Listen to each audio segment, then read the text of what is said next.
Hello everyone, and welcome back to another stream. We are back in XP12, and today we are finally showing off the fantastic X-Craft Embraer Lineage aircraft. Now, what was it, about 2 months ago, the X-Craft fleet of E-Jets got a pretty big update, and along with that, we also got the Lineage as part of that pack.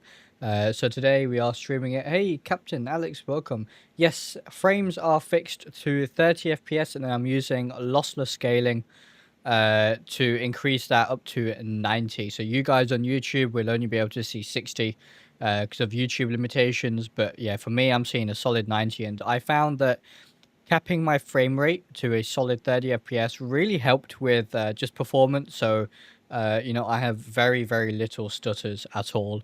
And also things are just super smooth. So even when I had 50 FPS, for example, base, and I was using lossless scaling to say triple it to 150, it still wasn't as smooth because of the variable frame rate. But when you have a solid fixed 30 frames, it is really, really smooth with, basically no visual degradation.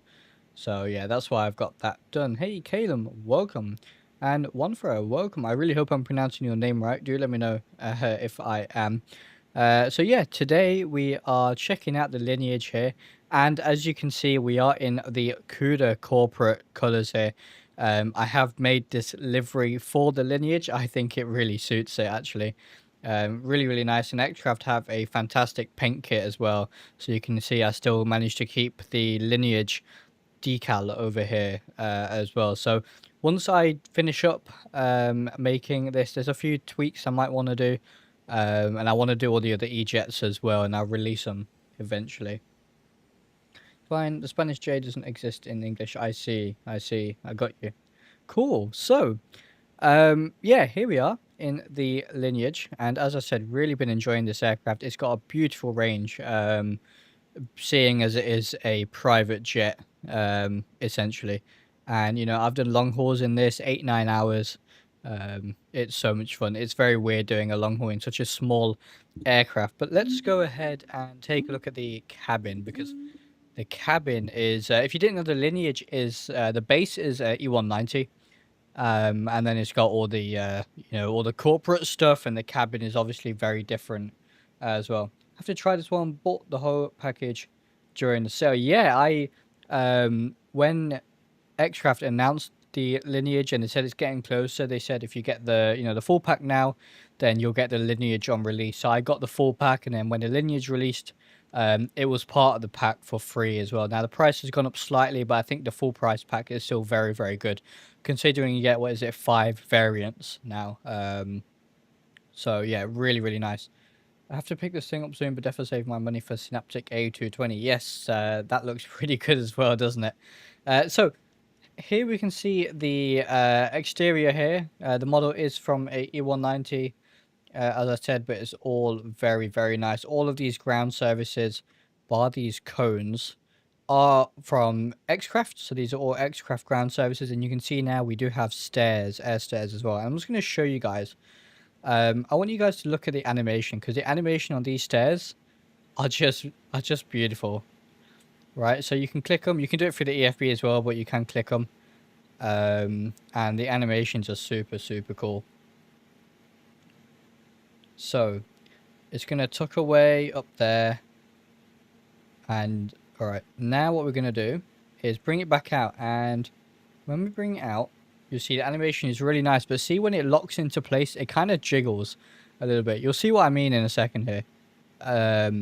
But it sort of jiggles as it locks, and I thought it's really cool. I've never seen it before. There it is. See that slight see that slight jiggle? Yeah, super cool. I really like that. Really, really cool animations. So very glad that we have this in the Lineage now. What a beautiful aircraft. So we can jump into the flight deck, and flight deck is the same as all the other E-jets pretty much. So what we're going to do is we're going to head on into the there we are, into the cabin here, and the cabin is seriously, seriously cool. Really one of the best cabins I have ever seen in X-Plane, at least. There's just so much to look at. It's very, very good. So there are click spots in places, as you can see here. Oh, that's the the jump seat. We'll put that away for now. And I think you can extend and retract the air stairs from in here as well. So we're going to try and cover, look at that. You can enable and disable the lights there. Really, really cool. I think last time I flew it was when VNav came out for it. Yeah, Calum, try the E-jets again, because they have changed a lot. They really have. They're really quite good now. But you can see these doors open and close. Again, really, really cool animations. And we can fast forward here. I think these tables pop out as well, as you can see. Really nice. Wish oh, they do have sounds in the default sound pack. But at the minute I'm using the Mango Studio sound pack, so the sounds aren't there because it's just been a hot fix at the minute. So that's why. But you know, if you bought the aircraft and you didn't have a sound pack, then these all have sounds, and you can see all the window shutters can be operated as well. Really, really cool stuff. Let's see here. Yep, so this table as well. So you can drink champagne and fly. You can, but you probably shouldn't. um, there's more stuff. There's a TV, and this displays stuff when we power the aircraft on. So we'll come back, have a look at that. But as you can see, you can operate these shutters as well. Hey Oliver, welcome. How's it going? I think this TV is we turned on as well once we get the aircraft powered up. And then we have a bed, and just look at the modeling in here.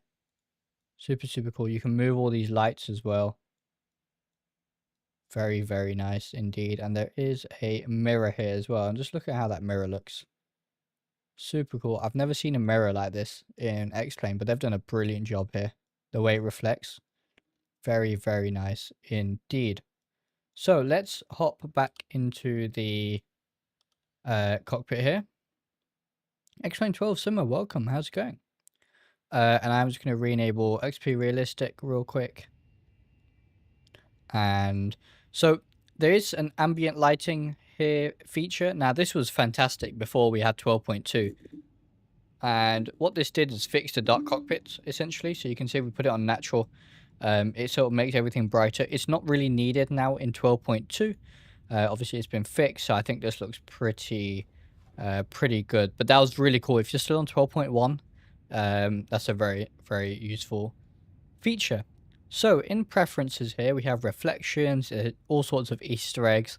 Next gen avionics, I'll show you that once we power the aircraft on. There's a realistic CDU input delay, wheel covers, LED strobes and beacon lights, so we'll use them. We'll have a SATCOM as well, why not? Weights will be in kilos, and you can change the key for direct entry into the CDU. So I can click tab or caps lock or whatever you put here, and you can use your keyboard essentially. I'm going to disable that because I don't generally use that. And here I'm going to leave lighting on default. And then there is sounds, of course, and you do have noise cancelling headphones as well, which is really cool. And that's just every tab. So ground services here, we have everything going here. We'll get rid of the ground objects. There you go. And we are loading still, so lots of exams. Haven't had much time to fly recently, but will come during summer. Brilliant. Fantastic. Yeah, I'm so glad I finished all my exams now. And I'm free to do some flying and stuff. So anyway, like I said, we're using the Mango Studio sound pack, which have fantastic sounds and are partially compatible with this. So the only things that I believe it doesn't have are the cabin sounds, really. But everything else works just fine. So let's go ahead and get the batteries on then. Let me know how the sounds are, and we'll get straight onto the GPU. So if I get the Lineage, I only have the 175, so I only got the 175 sound pack. Do I just rename the S&D file and it will work? I don't know, because the pack I have, the sound pack I have, Calum, is for the entire fleet. So that'd be a question for Nikki, probably. Yeah, that'd be one for Nikki. Alright, so we're on the GPU then. Passenger signs can go to armed.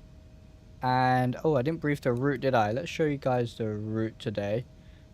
So, we are here. I believe this is one of the sort of private jet area parking. But here we are at Las Vegas, then.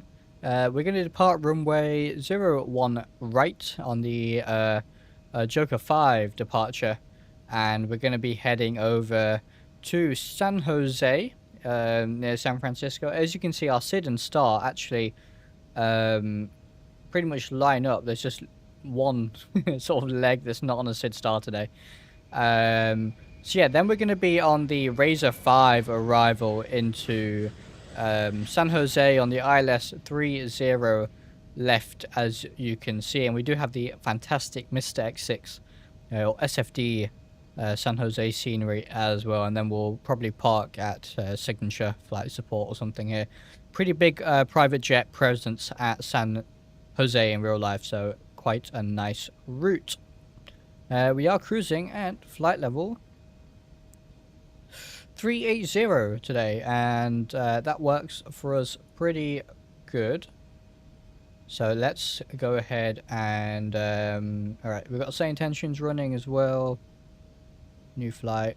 All right, fantastic. Then let's go ahead and start the setup. So these E-jets are really easy. One thing about arm impact signs in E-jets, you have to move them to on then arm, otherwise it will not register. It's a small test it runs. For this?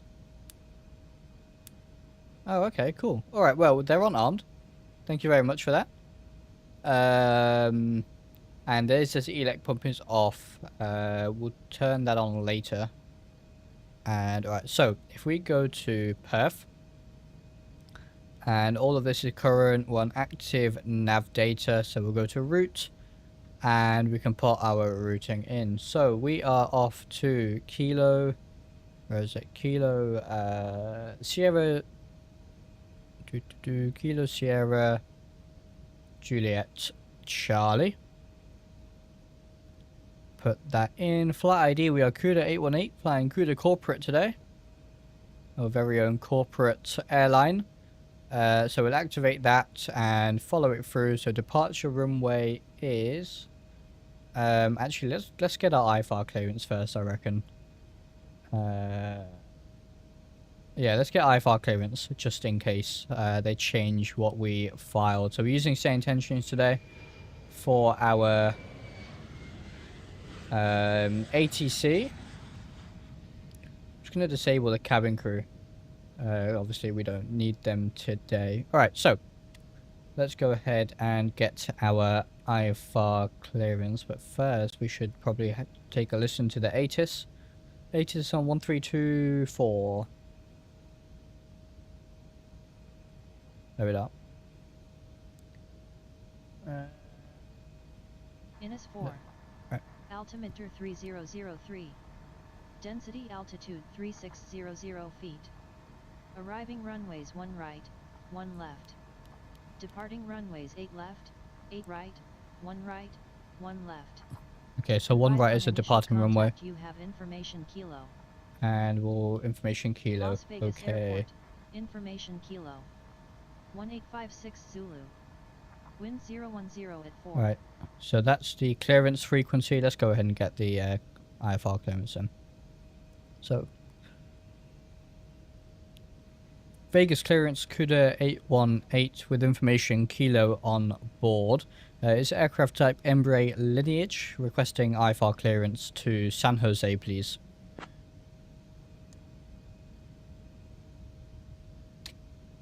I'll have your clearance in just a second. Right. Right, we'll check those emergency lights in a second.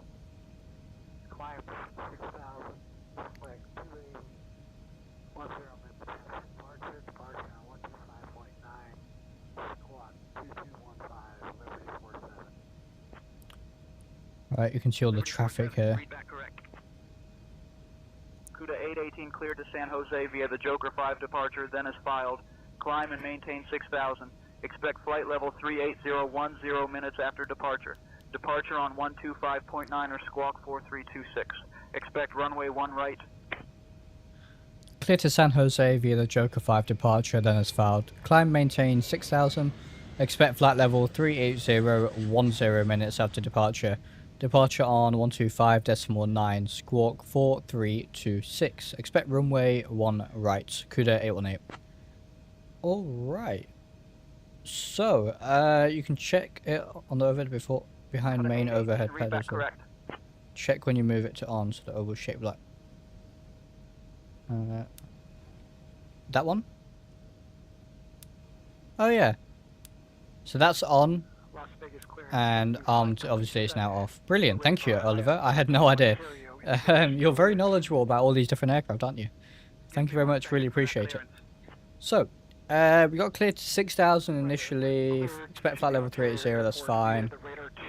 Departure frequency is 1259, but we'll put that in later. Squawk is 4326. Alright. So, you can hear the chat in the background there, that is also from Say Intentions. So we are doing the one right departure on the Joker 5. There it is, Joker 5 via Keno. And we'll insert that, activate that, and then we have one waypoint to put in, which is Rusmi, and we are going direct to Rusmi. So that's Romeo Uniform Sierra Mike Echo. So Sierra Mike Echo. Stick that in there. Activate, go to the arrival. Runways 30 left is what we're expecting. We'll do the ILS via Clyde. And for the start, it's a Razor 5 via Rusmi. There we are, look at that, so easy. I really like the Embraer CDU, so easy to use. Alright, so we can activate that, and then if we go to flight plan, we can see a flight plan here, and we'll check it later on the ND. So now we can go to perf. Perf in it. Alternate fuel, I'm going to grab all this from Sim Brief. So our alternate is, let's see. So our alternate is SMF. And is 866. So 866. Let's actually do a weight balance over here. So you can request a load sheet. We can view that. That all looks good. So we can load the plane. And at that point I'm going to remove the air stairs. And I am going to get the APU going as well. So we give it a second, hold start. And we can see it starting there. Does it load the plane instantly always? It does, yeah. When you click load plane, it instantly loads the plane. Yep. Okay. So, cruise is flight level 380. Cruise wind is 346 at 033. 346 033. No, oh, wrong one. I put that. That should be here. Then we have zero fuel weight is 33907. And takeoff CG was 17.5.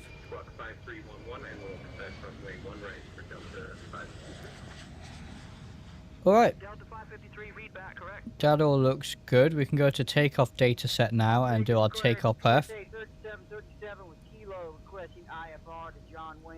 Right, so takeoff perf, runway 1 right.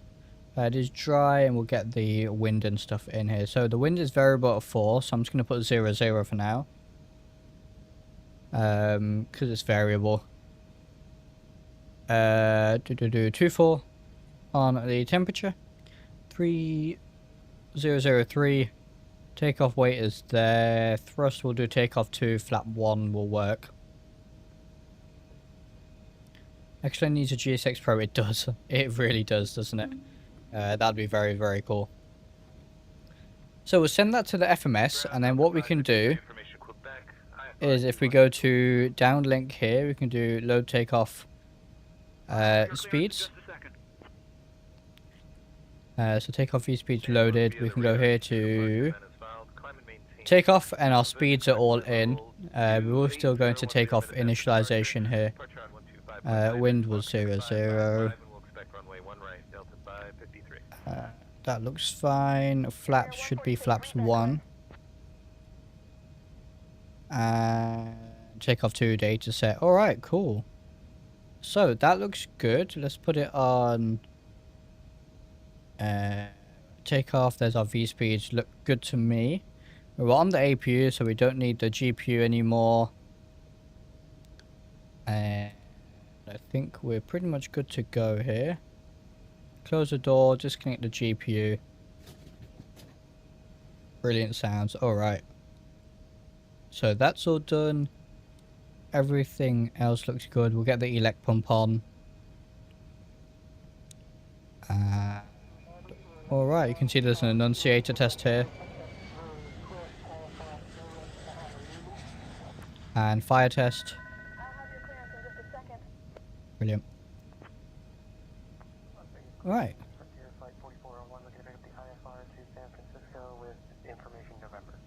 I think everything else is good to go. We're not going to need a push today. We can taxi straight out. So we're just going to tune ground here.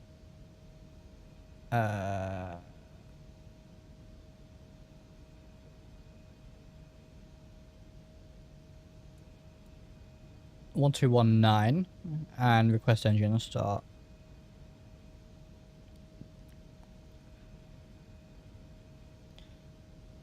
Vegas ground CUDA 818 request engine start.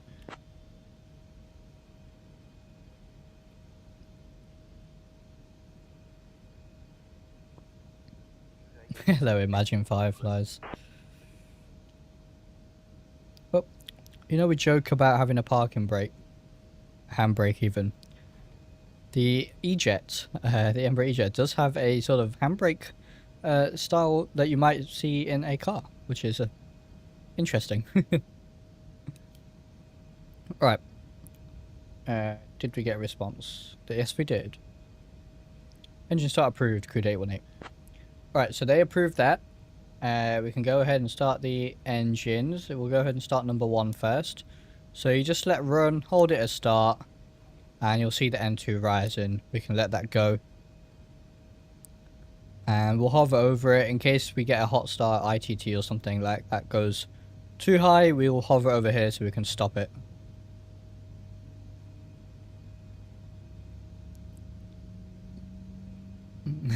Hello guys.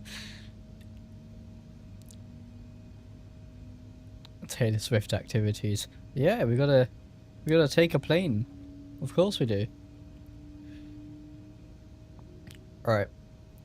Engine start is looking good.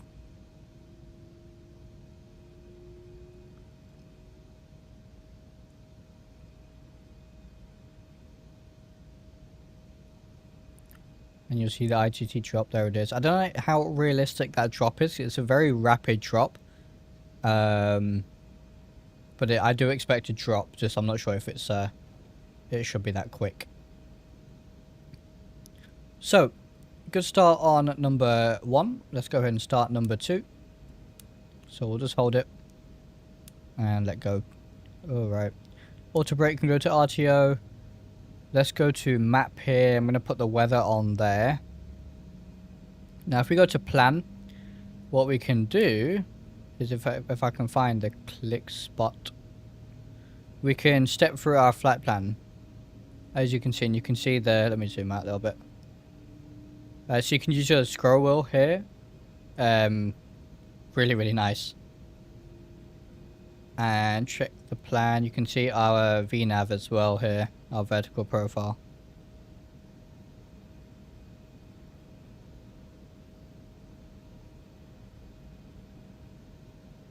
Alright. And that looks good. We've got all our restrictions in here.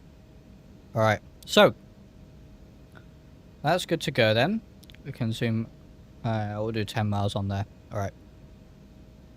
Good start on engine number 2.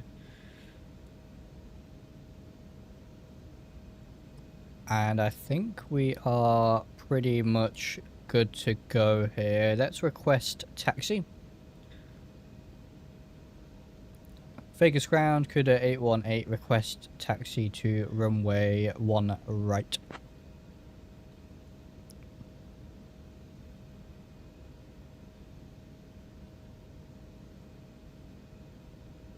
CUDA 818, taxi to runway 1 right, via Hotel Sierra, cross runway 19 right, then cross runway 19 left, then Delta, cross runway 08 left, then Alpha.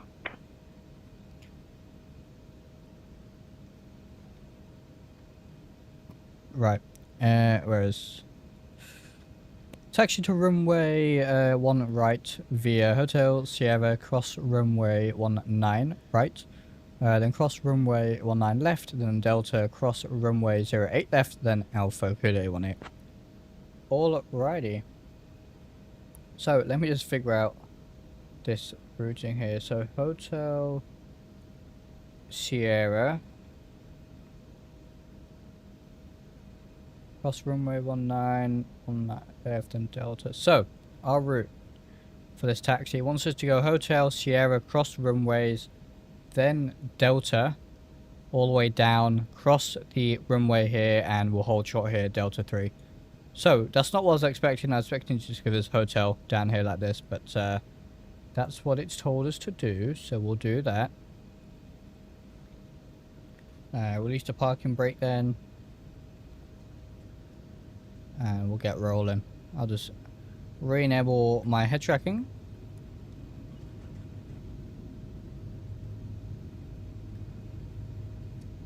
Alright.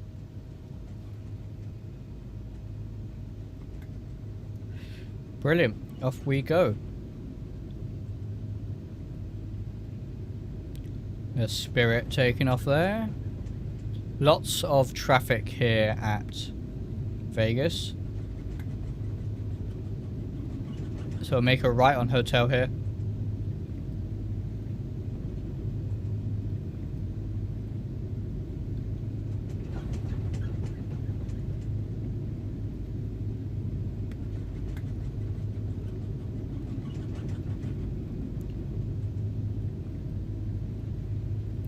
Alright. Yeah, these E-jets are always a lot of fun. Always a lot of fun. Alright, we need to actually make this left here on Sierra.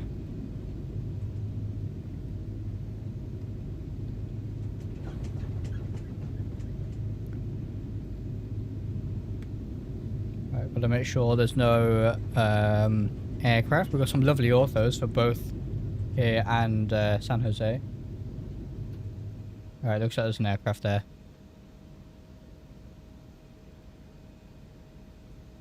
Aircraft taking off. And we'll cross right behind him. There it is, the southwest.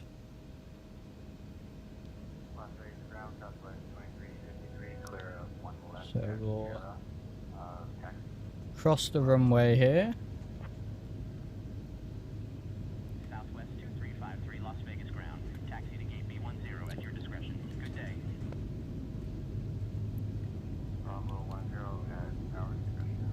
So one thing that surprised me with these E-jets when I first sort of learned to fly them is how automated they are. I didn't realize how automated these aircraft are. You know, probably more so than Airbus, but they are a lot of fun to fly with their fancy control column as well. Really tempted by Lineage. You know what I really like about the KLAS compared to the other E-jets in particular is the range, and of course the cabin. You know, with it being private you can alright, nothing coming. With it being private you can do whatever routes you want basically. And of course you can do long hauls as well, which is really nice. So there's the Legion here, Spirit. We'll give way to the Spirit.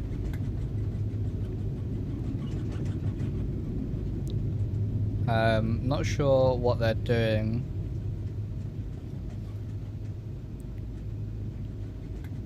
They might be infinitely stuck as they... Oh no, the Spirit's going. Alright, so we'll hold here.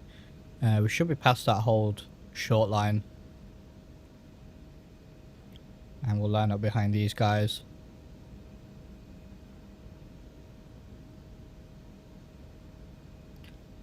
Alright, all the traffic from Traffic Global.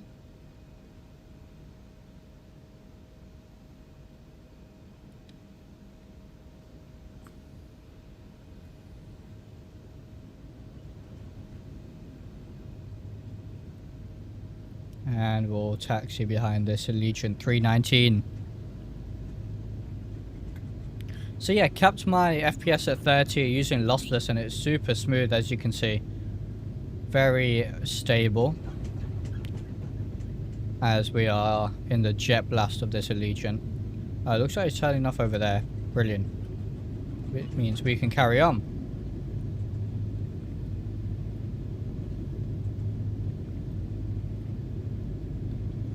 I just realized the APU is still on. We don't need that. We never got any of our lights on, did we?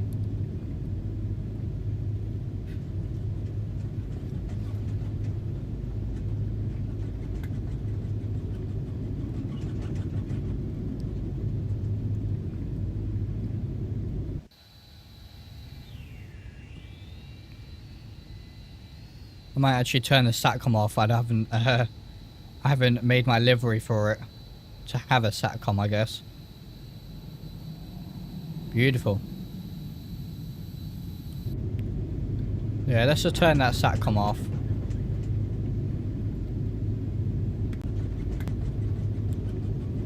It's better.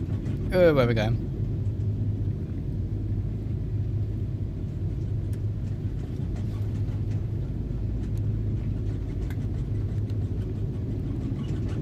So at some point we need to stream Aspen as well. So I'm thinking when we do that, we'll take the E175 because I know United fly the 175 from there, and I think Delta do as well. Actually, such a small airport for the E175. Let's say Alaskan 737 touches down there. So this runway that we're crossing here shouldn't be active, but we're still going to check before we cross.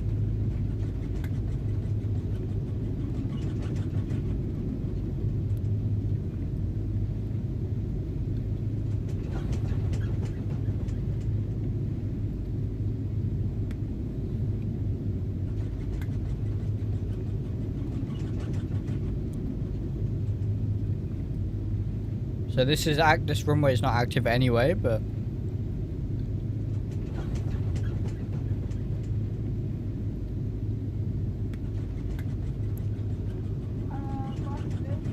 alright, so coming up on the runway here.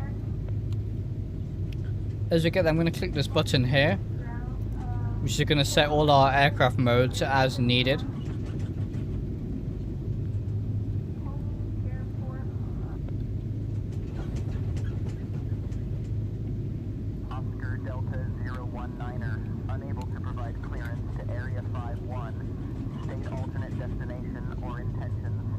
Looks like someone's trying to request clearance to Area 51 on say intentions.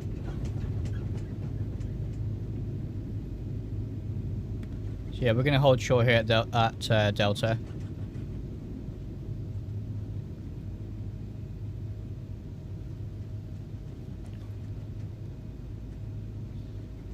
Vegas ground, CUDA 818, holding short of runway 1 right. At Delta, we are fully ready.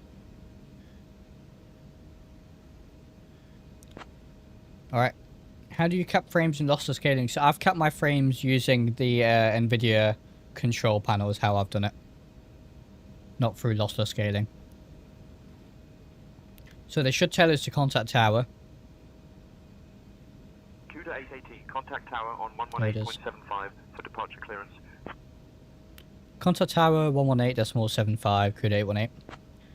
Alright, so 118.75. Alright. So, doesn't look like there's anything on final, but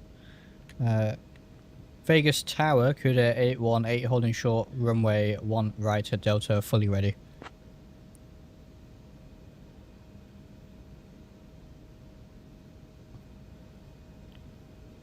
Right, looks like there is an aircraft now on final. We might have to wait for him. CUDA 818. Las Vegas Tower, runway 1 right, wind 010 at 4, RNAV Bessie, cleared for takeoff. Runway 1 right, cleared for takeoff, RNAV Bessie, cleared for the correction, CUDA 818. Alright. RNAV Bessie, let me just check where that is. Okay, that's there. Brilliant. So it's immediate left turn after takeoff then. So while we wait for this aircraft to land, runway 1 right, climb heading 014 to 2682, then left turn direct Bressy at or above 5000. Alright.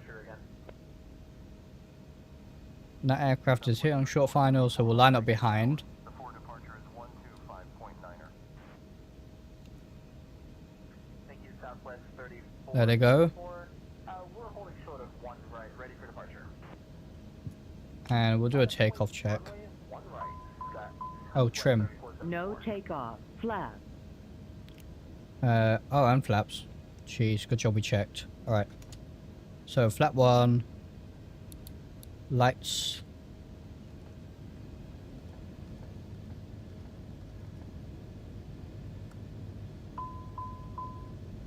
No takeoff. Flap. Alright, flaps are set. So I think it's just because they're not seated. From my hardware throttle. Takeoff. Okay. There we are. Yeah, so sometimes, because I'm using a Honeycomb Bravo, it's just not seated properly.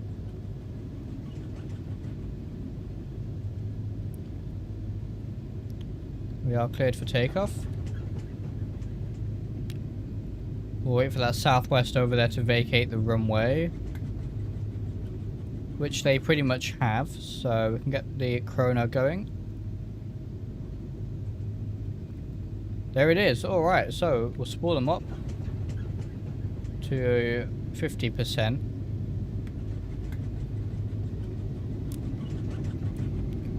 Alright. Let's go.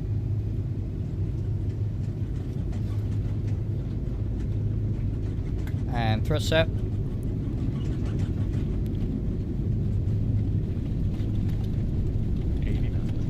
There's 80 knots. Release forward pressure on the yoke.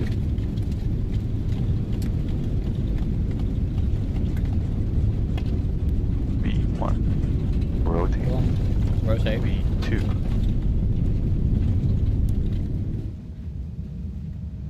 Very nice. Positive rate.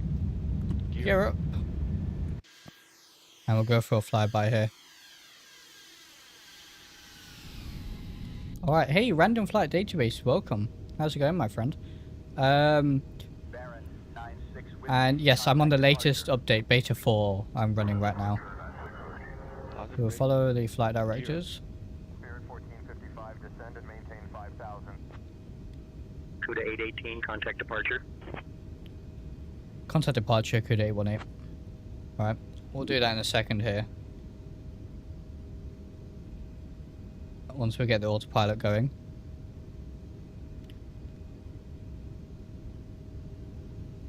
As we make this turn over the Las Vegas Strip. Very, very cool.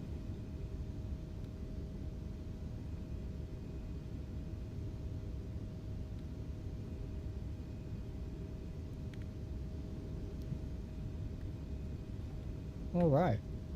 So let's get the autopilot on here. And then departure frequency was 1259.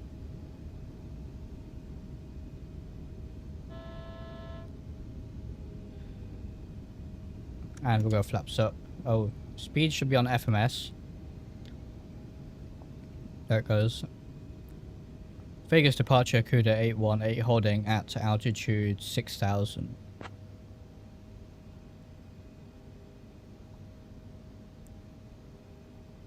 CUDA 818, Las Vegas departure, radar contact. Right, hopefully they give us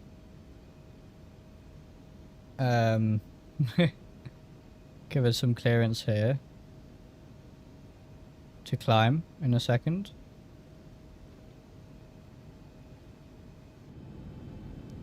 Can enjoy the view out here.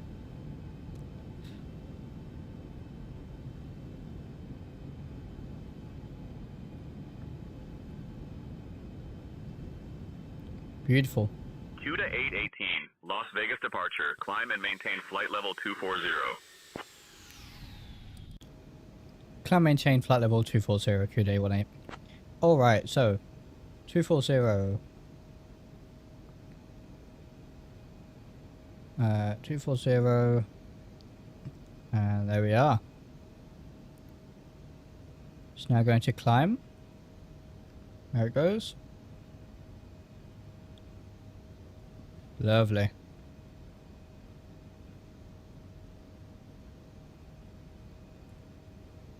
Oh, my sound's all the way down. Sorry about that. Had no idea.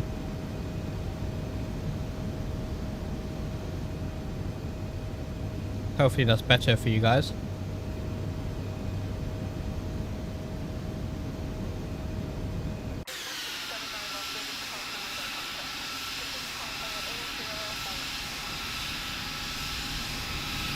Brilliant.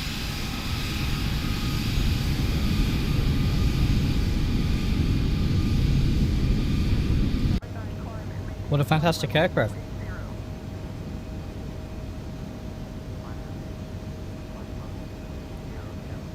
All right.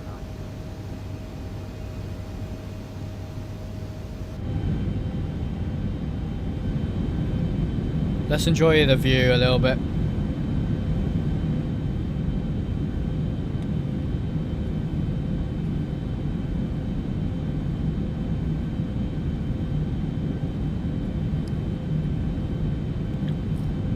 Yeah, Caleb, absolutely. Laminar Research are currently hosting a huge giveaway at the minute. So currently I think Xcoder KDen, Denver, and Xcoder Sedona are on offer, so I have entered. For Sedona, I already have Denver, so.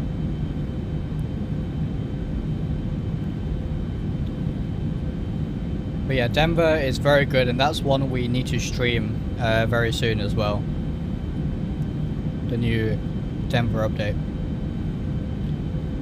Yeah, Denver's very nice. Climb and maintain flight level 300. Are they doing one tomorrow too? I don't know. I guess so. Judging by, you know, what they're doing at the minute. So, climb maintain flight level 300, CUDA 818. All right. So they gave us 300, so let's do that now.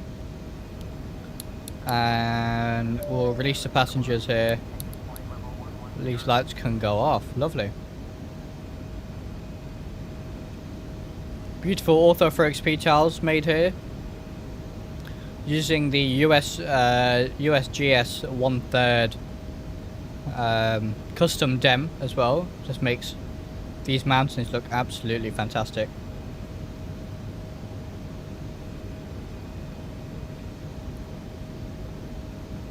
Yeah, look at that.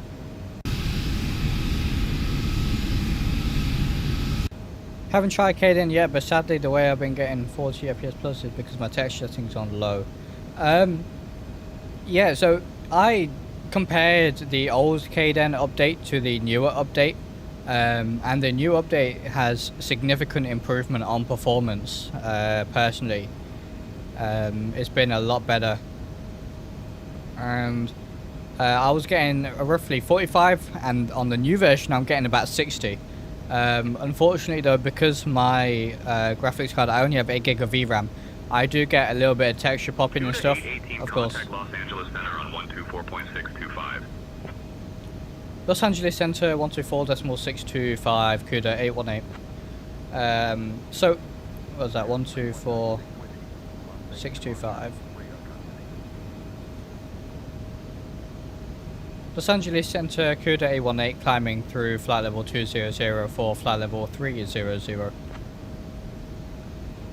So yeah, but just because of the VRAM, I get a bit of texture popping at Denver, nothing to do with the developer, of course. Just, I'm quite limited with my VRAM, but other than that, it performs really nicely. I get great FPS.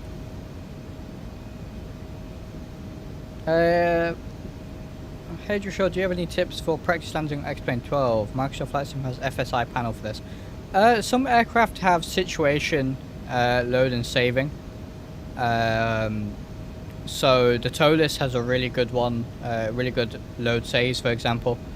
So does the Zebo 737 has load save, the 777, for example. Climb maintain flight level 380, CUDA 818. So really that's a good way to do it. But also you can just save, what's this, 380. You can spawn on final approach or just on the runway as well and fly a circuit or something. That would work. I only tried the new one, but in 777 and CL650 I got like 10-15 FPS. Oh wow. Yeah, I don't know. I was getting a good 50 to 60 FPS at Denver. And Say Intentions misheard me, so climb and maintain flight level 380. What is your plugins in X-Plane? So I can show you my plugins here if I just disable this for a second. So really the main plugins I'm using, so I have Auto DGS. This essentially adds marshallers and VDGS systems for default airports and airports that don't have like Open SAM integration, for example. Stable Approach is the plugin I use to monitor my landings and approaches. You'll see that when we land. It's a fantastic plugin. Really like it. XP Realistic, of course, adds the realistic camera movement, sounds, etc. that we have. XP UIPC just for connection, for the, the graphic I have at the top of my streams and for Pilot's Life. Next Checklist is for checklists. Blue Effects just adds a slight effect sort of overlay filter. I have a very minimal one set up here. Very small. Open SAM is a replacement for SAM. Avitab is this brilliant tablet. I don't use it often, but it's always nice to have. Better Pushback, of course, for our pushback. Fly with Low, I've got a few scripts in there. That's for Nimbus Airport. Traffic Global for the traffic that you see in Terrain Radar as well. Oliver Phone, yeah, click the Start with Engines on optional main menu. Yes, absolutely, Oliver, yeah. Hey Stan, welcome. Glad to see you here, my friend. I just got home from my local minor league baseball game. Very glad to be here before landing. Brilliant. Thank you very much for being here, Stan, and of course your continued support. Are you using beta 4? Yes, I am. I am on the latest X-Plane beta. Absolutely.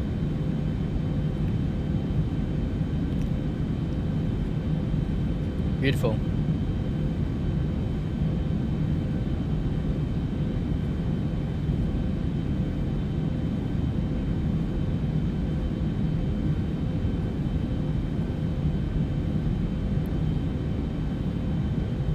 What do you use to cap your FPS? I use Nvidia control panel to cap my FPS.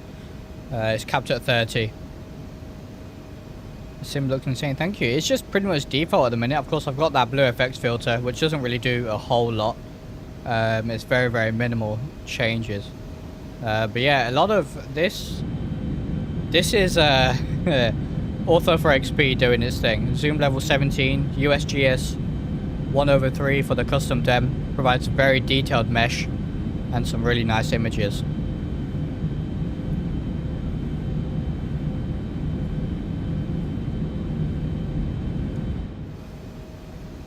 Of course, this is default here over here.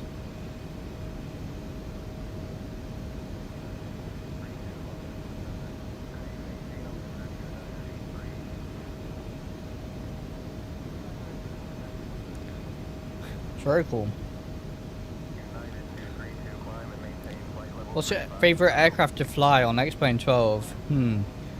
I think my favorite, the aircraft I most enjoy flying was the Zebra 737. It's the first airliner I really taught myself to fly. I just love flying it. It's fairly manual, no fly-by-wire system. Of course, flying with a yoke is a lot of fun as well. And overall, the Zebra 737 is just a fantastic aircraft, especially for free. I probably fly the Tolis family of the A319 2021 the most, though, just because of how easy and quick they are. When I'm testing stuff and doing test sectors, I'm generally using the Tolis fleet. I really do enjoy them as well. But yeah, we have so many brilliant aircraft.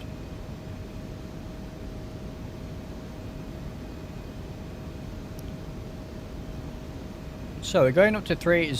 That's our final cruise altitude. And we're at Mach 0.74, which is very, very good. And yeah, really love how easy this aircraft is. It's a very easy aircraft to fly, to be honest. Of course, it is getting holds and stuff like that fairly soon, so it'll be even improving even more.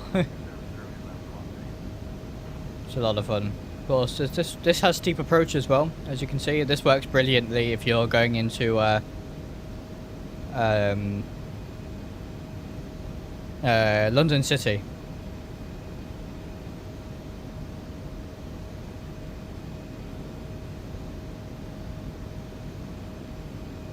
And I think what steep approach mode does, if I remember correctly, is it essentially keeps the engines running at a higher N1, and then it keeps the speed, I believe, using some speed brake, or I think it's a higher flap setting, or something. And essentially this means if you do need to go around, because your rate of descent is quite high on the steep approach, if you do need to go around because your engines are at a higher N1, it means that essentially it means that your engines can spool up quicker in the case of a go around. I think that's what that is, basically.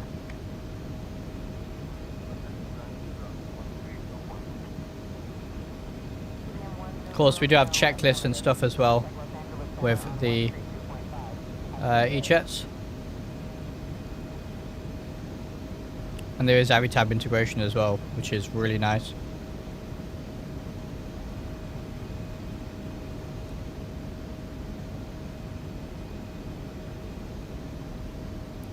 Just curious, what is the drawback from the devs adding fixed page and holds to the E-jets? Does the FSS on Microsoft Flight Sim and X-Craft both lack the option? I'm not sure. I think it's just complexity. I know X-Craft are adding it soon. It's in the works. But yeah, there might be some sort of, as you say, conflicting code, or some maybe lack of documentation on how to do it. You know, I'm sure Airbus and Boeing aircraft have some more documentation, essentially, and of course they've been made so many times by different developers.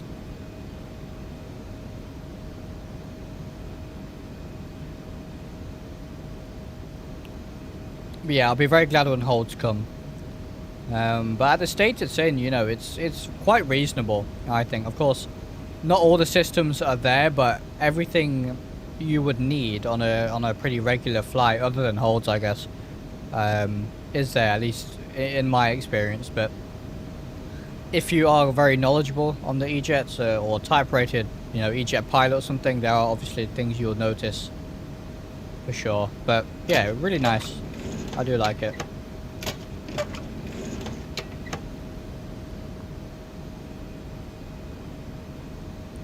There is actually a you can scan this QR code and it brings something up. I can't remember what it does, but there's all these little Easter eggs all over the place in this aircraft. Lovely animations yet again. What did the ATC say? They said something, didn't they? Expect the Razor 5 arrival, anticipate descent in about 20 minutes, CUDA 818. Alright, so we can expect descent in about 20 minutes. Yeah, absolutely, Oliver, yeah. And I think X-Craft as a developers are pretty good as well. You know, Marco is incredibly supportive.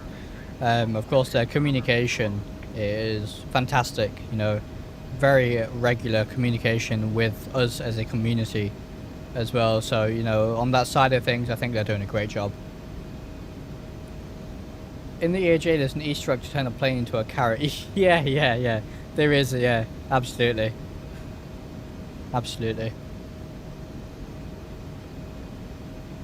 And if you are looking to get this aircraft, then oh, we should be on standard. If you are looking to get this aircraft, then X-Craft on their YouTube channel have some tutorial flights and stuff, which is what I use to learn the aircraft. They've got some pretty good tutorial flights. which is always very good. Yeah, always a lot of fun to fly.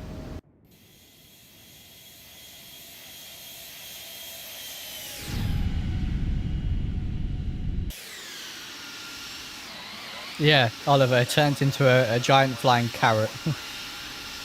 It's pretty funny.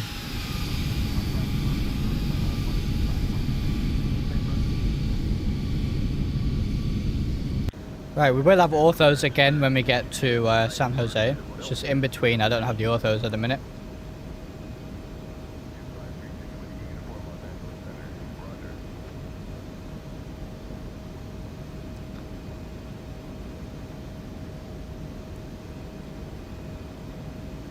Yeah, the other thing I really do like is on the E-Jets here is that normally you would use this touchpad and these knobs here to control the MFD or the ND here, which you can still do using this knob here, or you can just, you know, essentially use it as a touchscreen. You can hover over here, so there's some hidden click spots. You hover over the range marker here, you can scroll to zoom in or out. Like I showed you earlier, there's some click spots down here in plan mode where you can use this to cycle between your waypoints, which is again really cool. I really love these things. It just makes using and flying the aircraft a lot nicer.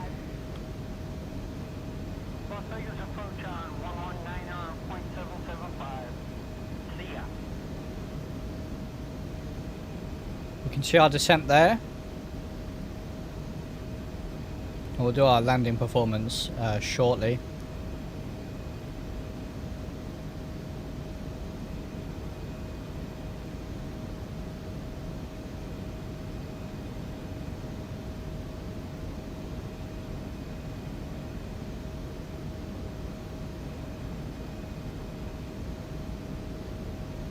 Lovely.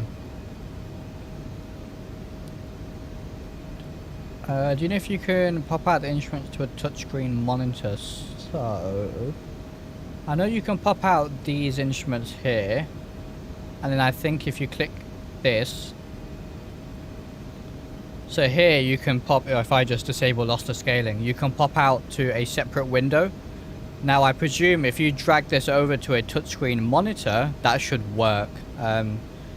I don't have a touchscreen monitor, so I can't check it. I don't see why it wouldn't work, but you can definitely move these across to another monitor for sure, which is really nice. Really nice. And you can see you have like a makeshift cursor here as well, so you can still use the aircraft as you wish, basically. So yeah, that should work. I don't see why it won't work. We'll get lost to scaling back.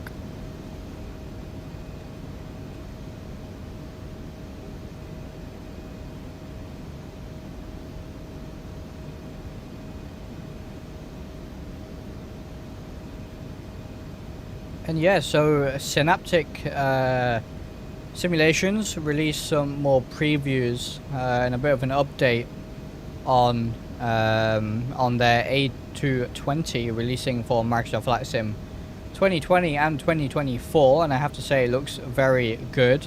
Of course, we'll never know until it actually releases and we have it in our sims, but from the previews it looks pretty good. I'm glad that it's Synaptic that have been doing the development for the systems and autopilot and stuff like that, the flight model, etc. Because as we know with the Indie Builds A350, the visuals were pretty decent, well, very good in fact, but it was the flight model and the systems which were lacking slightly in my opinion. But Synaptic are doing that themselves, so I think we're going to get a bit of best of both here, where Indie Builds are doing the visuals and sounds as far as I know, which they can do pretty well, and then Synaptic are doing the flight model and autopilot and all that good stuff. So that'd be pretty good. First A220 in the sim that I know of. I know there's some freeware XP12 ones floating about, but you know, first payware, super high quality A220, so that'd be interesting. We'll keep our eyes on that for sure.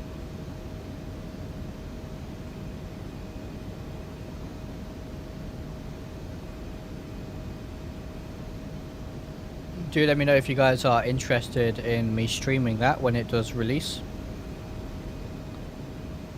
Yeah, it'd be very exciting to add an A220 to the hangar. Completely new aircraft. You know, even though it's an Airbus, it doesn't necessarily, you don't operate it like an Airbus, if that makes sense, because it was, of course, originally it was the Bombardier C series, so it's developed by Bombardier really, and then Airbus bought it out, so it's not your traditional, you know, Airbus. But yeah, Calum, that's exactly what I was thinking. London City Ops. Absolutely. I think I have London City by from Orbex. London City Airport for Microsoft Flight Sim. It's just we don't have anything to fly into it on Microsoft Flight Sim really. Other than some smaller private jets and stuff, of course. But yeah, absolutely, it'll be a lot of fun.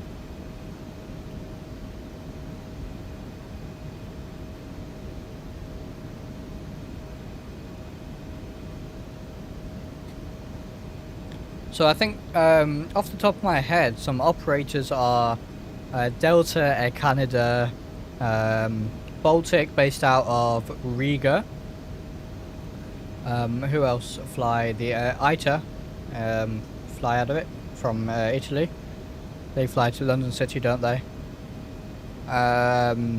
Who else? Qantas Link have A220s now, don't they? Someone did a video on it. I think it might have been Flight Radar 24, but how they ferried the A220s all the way from where they're built in Canada all the way to Australia. It was crazy. Oh, Swiss, Air France, yeah, absolutely. They are pretty popular, these A220s. Air Baltic, yep. So yeah, a lot of options. What I'd love to do is try and get a job at on our A Pilot's Life series with someone who flies the A220. That'd be pretty interesting, I reckon.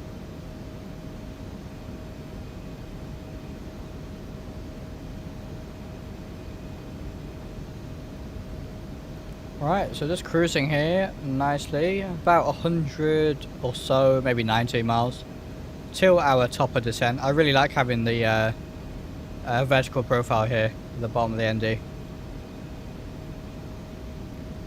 We'll do our landing performance in a little bit.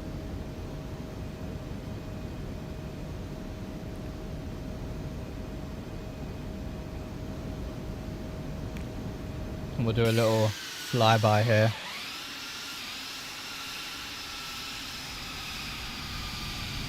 Lovely.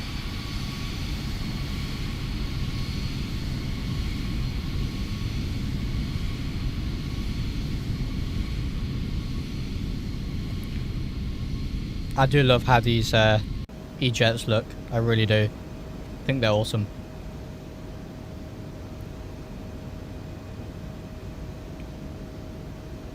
I tell you, after I finish all my flight training, I wouldn't mind flying one of these. I met a BA, British Airways pilot who straight after training ended up flying E190s for them out of London City. And can you imagine that? Flying these out of London City Airport. Just beautiful. So much fun. Of course, London City is a captain's only approach, so until you're a captain, you won't be able to land there, but I believe you can do the takeoffs though, as a FO. That might be incorrect though. I think what he said is normally, of course, the captain takes off and lands at London City, but then at their destination airport, say it's, I don't know, Rome, for example, the FO will land in Rome and take off in Rome. I think that's how it works.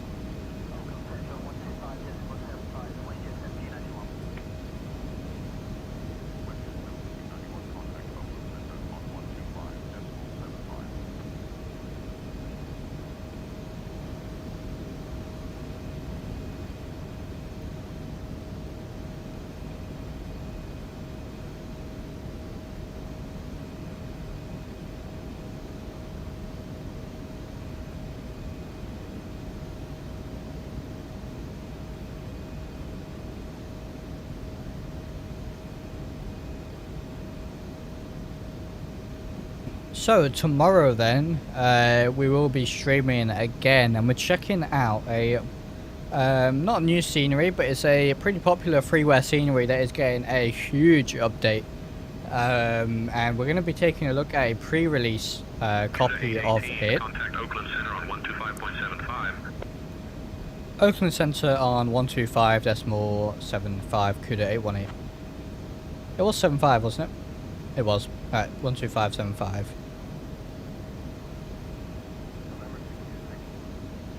Oakland Center, CUDA 818, holding flight level 380.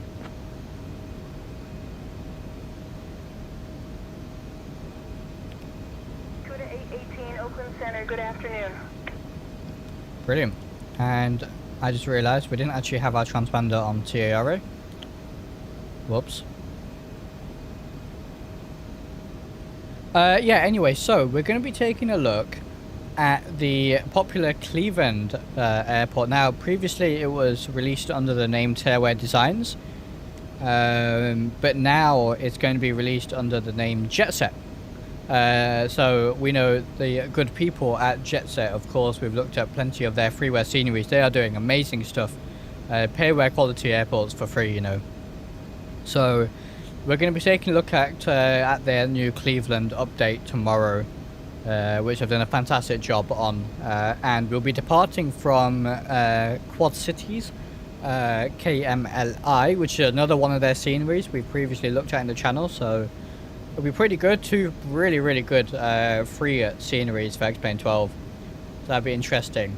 But what I did want to ask is, what aircraft should we fly tomorrow? Obviously they are not huge airports, so I'm not sure if we could get a heavy in, but yeah, what regional should we fly? We can do the E-Jets, we can do an A320 family, we can do a 737, we could do the 737-300, we could do the IXEG.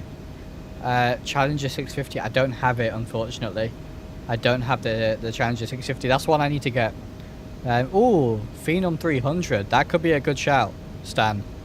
That could be a good shout. We might do that. Because the C525 we've streamed a few times, but we've not streamed the Phenom yet.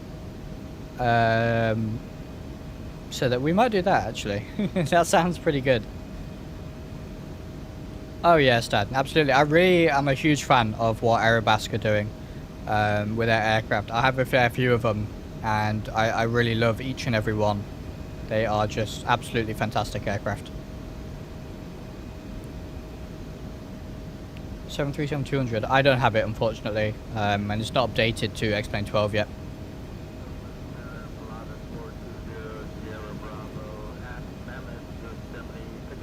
I think we'll do the Phenom. I think that sounds good.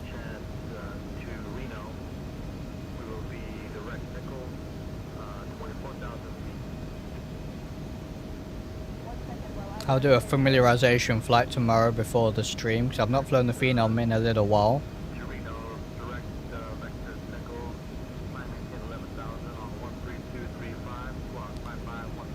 The sounds on the Phenom are fantastic. Aerobats really know how to do sounds. They really know how to do sounds. We've streamed the Epic E1000 turboprop from Aerobats a few times, and the sounds on those are some of my favorite of any aircraft in the sim, to be quite honest.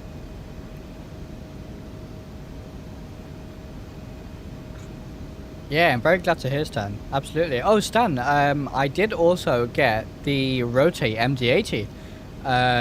So I'm going to need to do a little bit of flying on that to get myself familiar with it. I've been rewatching some of Q8 Pilot's streams on that to try and learn it. But yeah, Rotate MD-80 is in the hangar, and we'll be streaming that fairly soon, either next week or the week after. I know you did want me to stream that a few times, so when I saw it on sale, I thought I had to pick that up. So yeah, that'll be a lot of fun.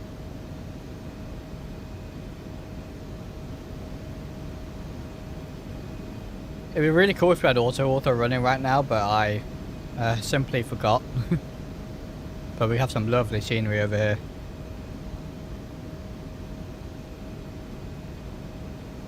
Yeah, no worries at all, Stan. Yeah, and honestly, the when I heard that landing is a little bit is a little bit different with it. That just made me want to get it even more, just because I really like, you know, these unique aircraft that are maybe slightly more challenging.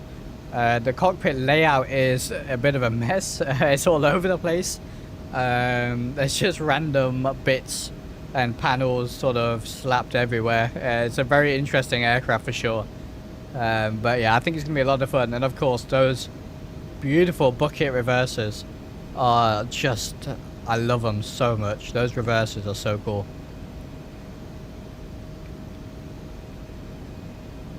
Yeah, I've never flown the MD-80, so that'll be a lot of fun. I don't think I've ever even seen an MD-80 in real life. Yeah, KLAS, absolutely.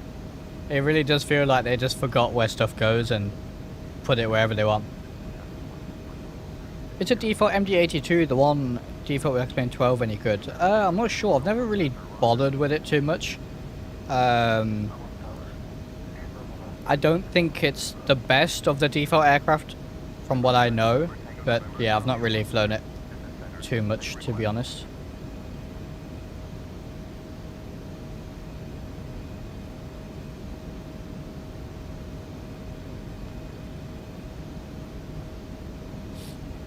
Yeah, the rotate would of course be a lot better, yeah, absolutely.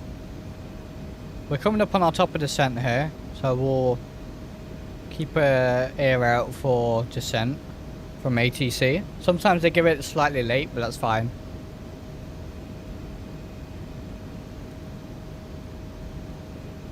Be a good time to do our landing performance.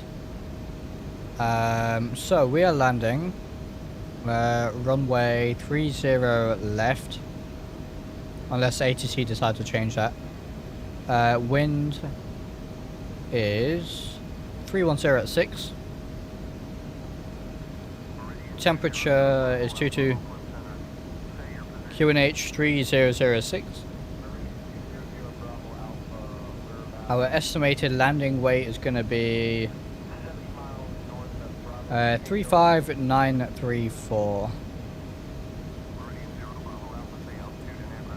Looks like we're hitting a little bit of turbulence. Flaps 5 is fine. Reversing, no icing. Alright. Plenty of runway. So we'll send that to the FMS, and what we can do now is go to downlink. We can load the speeds. Go to landing. You can see all our speeds in here. Then we go to landing initialization. And we just got to re-input some of this stuff.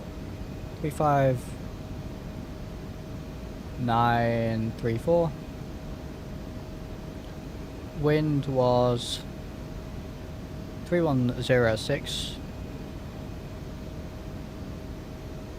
We're going to be flap 5. It's 22 degrees.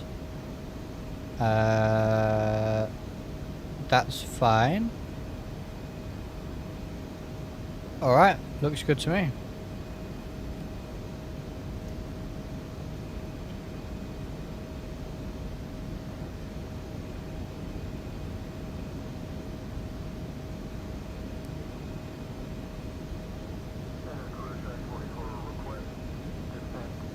And yeah, we'll just wait for the descent clearance now. Should be coming anytime soon.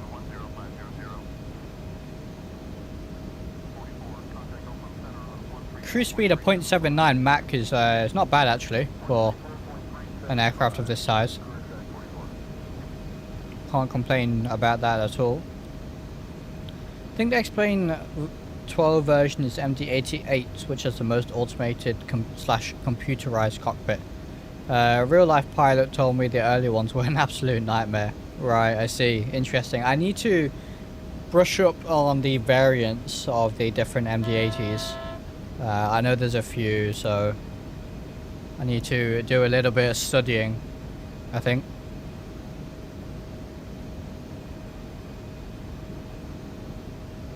But it's what I love. Really, really enjoy learning all these different aircraft and how they vary and all sorts.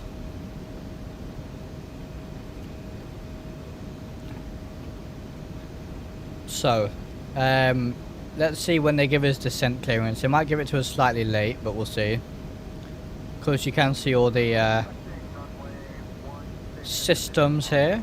Very cool. There's a few that are grayed out at the minute, but see the anti-ice there.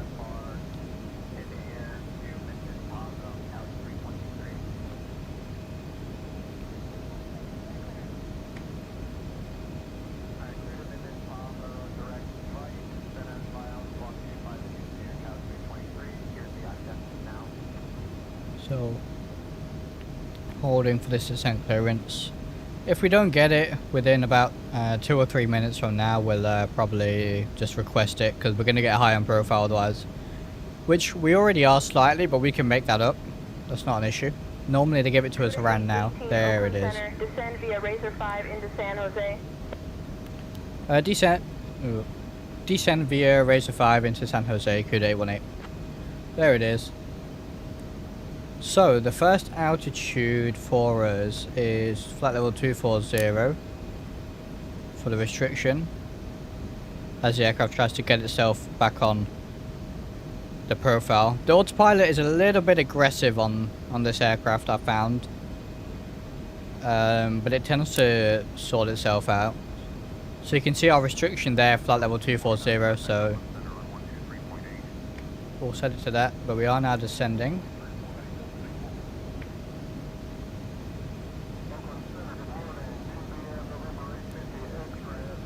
Alright. You can see we have our custom little panel down here as well. Very cool. All part of the paint kit from Xcraft.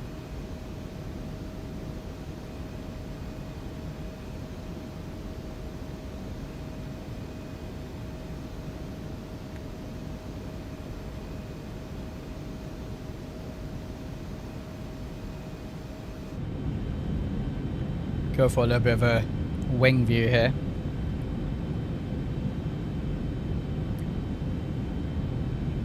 Now this thing has quite a high angle of attack, I've noticed, on the approach and just in general, so it's a little bit different to land than some others.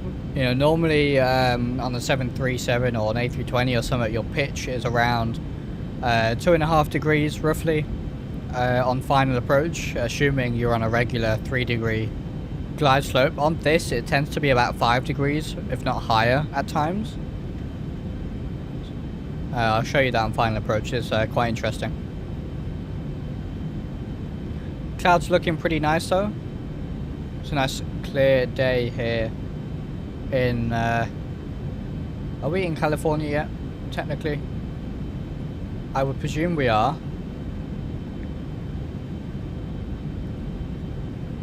Yes, we are in California at the minute.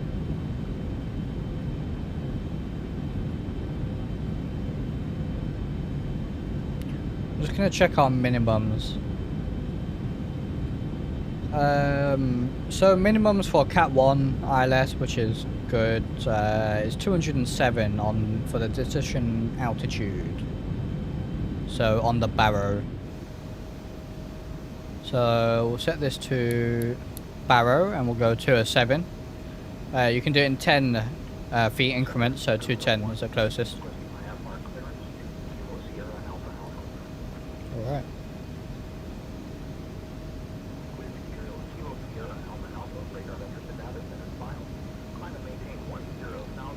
Would anyone know a good place to find FCOMs by aircraft from specific airlines?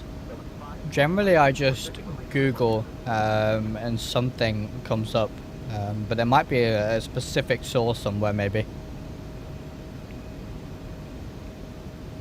Yeah, generally Google works pretty well for me normally.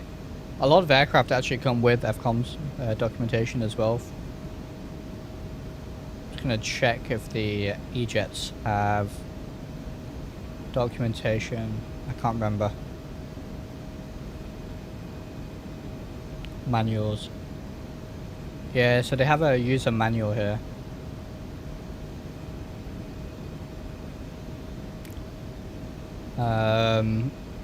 Yeah, so there's an FMS documentation, which is separate. Some stuff here, autopilot modes. Not an FCOM, but this will help a lot. There's a lot of information in here, actually. I might have a read through this at some point. clickable regions. There's quite a few.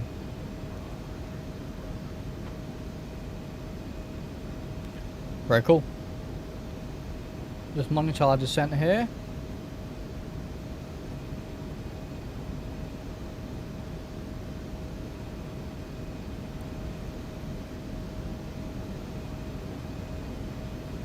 Look at the detail here on the window. Very nice.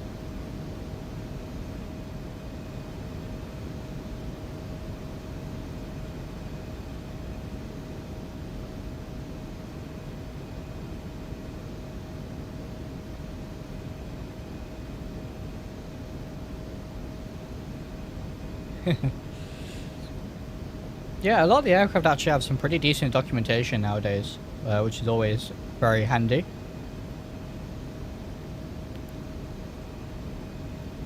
A lot of clutter on this screen. Oh, you can actually remove the vertical profile, that's cool. Progress.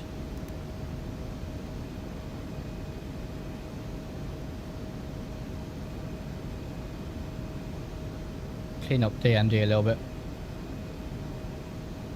See our routing there.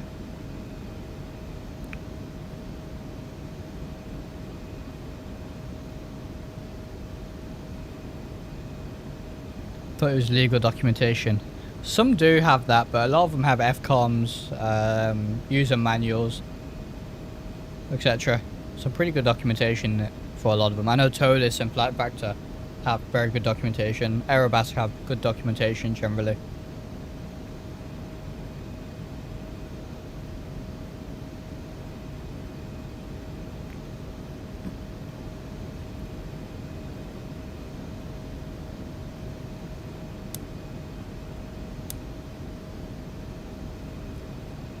See all the lights here that you can change. I really like the way these are done. It's so easy to use. You can use your scroll wheel as well.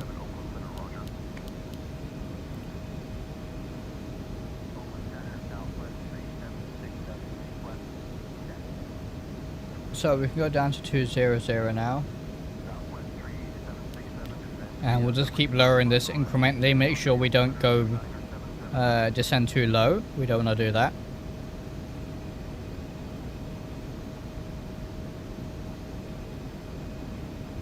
Yeah, and the implementation of FMS speeds as well, which was done last year, I believe, really helps a lot with this aircraft as well.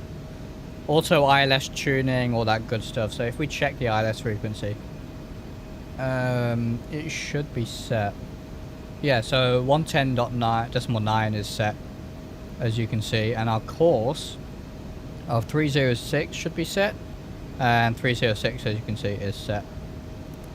You can change the preview, so you can preview nothing, preview localizer 1, localizer 2, which are both currently set to our ILS, so that's really nice. So we'll put that on.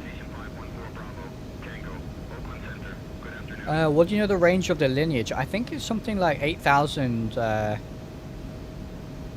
kilometers. 8,000, yeah, there we are.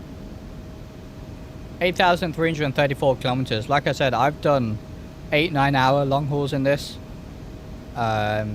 It's very good for that kind of stuff.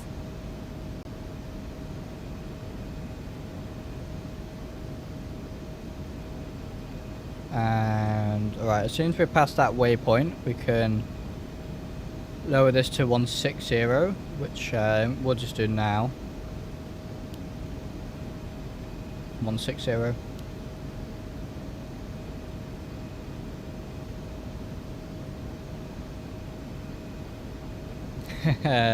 Hey Yossi, welcome. How's it going? Departure airport's a little close to another airport of interest. It is. It is.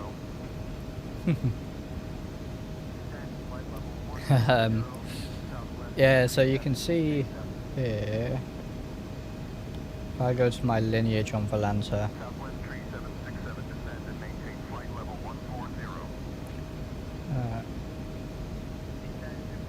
You can see my flights here.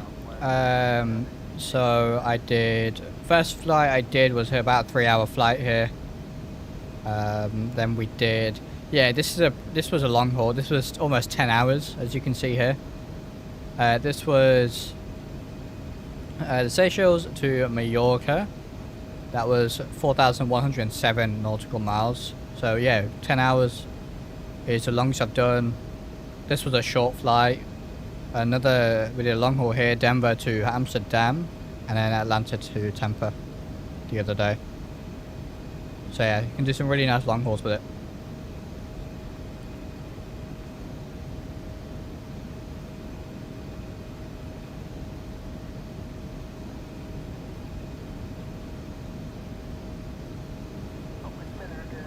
I am, Eosi, I am indeed using SFD San Jose. A fantastic scenery. I actually have a review on it on the forums, on the sorry, on X-Plane Reviews. Pack's got to wake up on that landing for sure. Yeah, one of them was absolutely terrible. Which one was it? My Tampa landing I did the other day was pretty decent. Oh yeah, this one at Mallorca. -548. Yeah, that was not a good landing. Not a good landing. Yeah, it's a great scenery. I'll say it's a great scenery. Really like it. And the orthos for that area are some of the nicest orthos. Just into, you know, the colors, and there's not too much variation and stuff. So yeah, it looks really nice.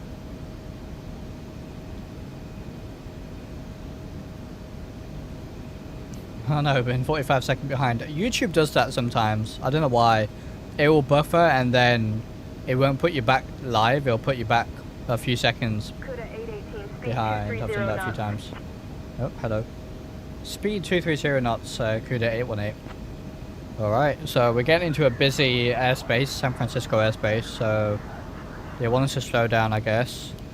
So we can just switch it over to manual and go down to 230.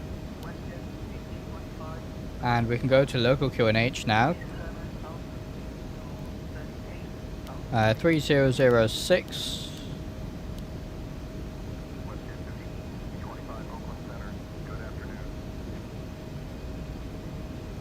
And we can descend a little bit lower now as well, 10,000.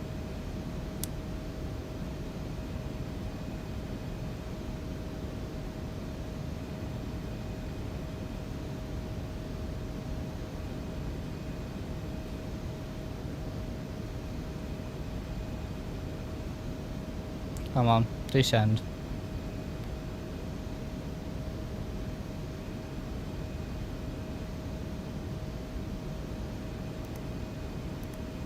Go to 818. Contact NorCal approach on 126.475. NorCal approach 126.475, CUDA 818. Right. 126. What was that? 126.475. NorCal approach CUDA 818, descending through altitude 15,300 for 10,000.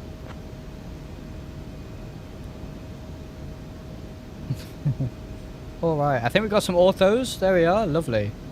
CUDA 818, NorCal approach. Good afternoon, San Jose. Altimeter 30.00. Expect the ILS runway 30 left approach into San Jose via Clyde. 30 left, is that what we planned? Oh, it is what we planned, okay, good.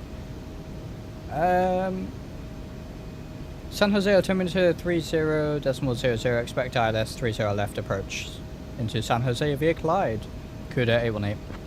Right, so Navigraph Metar says altimeter is 3006, Say intentions is saying 30.00. I'm just going to check what's in X-Plane. X-Plane thinks 3000, so... 0.00. Expect ILS 30 Nope, left they're saying it again. Clyde. San Jose altimeter 30.00. Expect ILS 30 left approach via Clyde, CUDA 818. Right, can we get back on profile? There we are, path.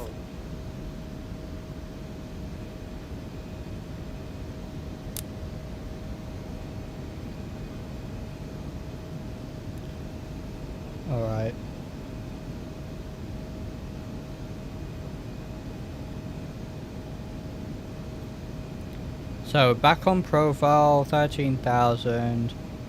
We can go down to 8. As you can see. Now it says 8,000, not flight level, because we are now on local QNH. Bit of a shame about the 350 still getting WASM crashes, really. I was hoping that'd be fixed by now. I've not flown the A350 since it released, to be honest. Oh yeah, look at this. Beautiful orthos. US orthos are some of the best.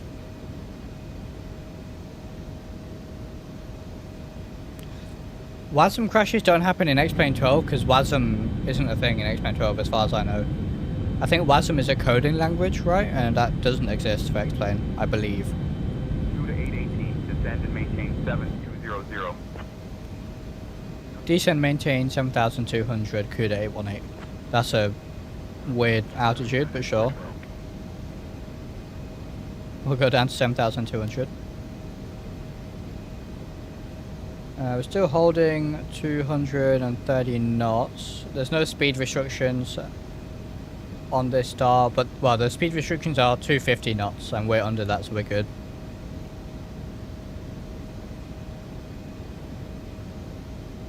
Yeah, KLAS is correct there, I'm pretty sure.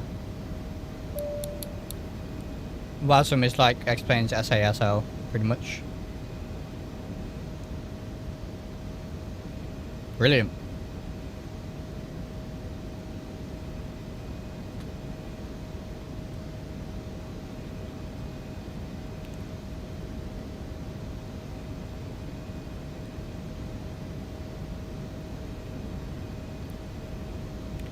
So descending through 10,000.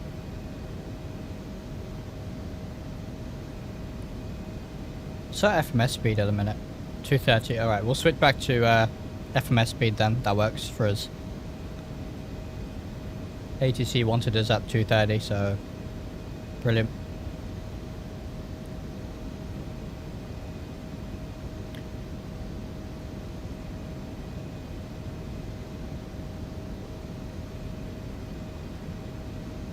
Yeah, SASO is the most popular. Totus has their own, as you say, and yeah, X Aviation has Gizmo.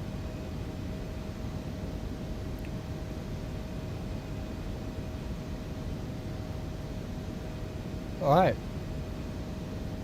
CUDA 818, contact Oakland approach on 123.85. Oakland approach 123.85, CUDA 818. You know, I really like saying tensions. So much fun, add so much immersion to the flight as well. 123.85.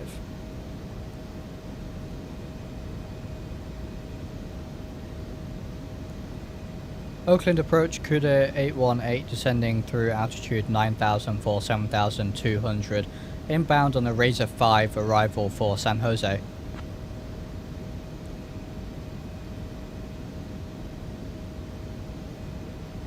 CUDA 818, Oakland approach. Good afternoon, San Jose, altimeter 30.04. San Jose altimeter 30.04, CUDA 818. Alright, altimeter keeps changing. 30.04 has X-Plane saying 30.06, so that's a 60-foot difference. Since we're doing an ILS, that won't affect us too much. Because obviously the ILS won't be using the altimeter. But of course on an RNAV approach that would affect us. That would put us 60 foot too low potentially. So if we were on an RNAV approach, I'd be wary of that. But since we're not on an RNAV approach, that's fine.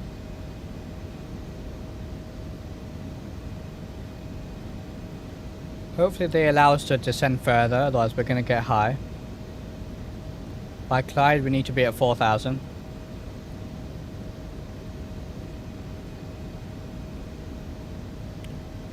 But they should give us that descent clearance soon. You know, I'm just going to request it so we don't get high. Oakland approach, CUDA 818, request descent to altitude 4000.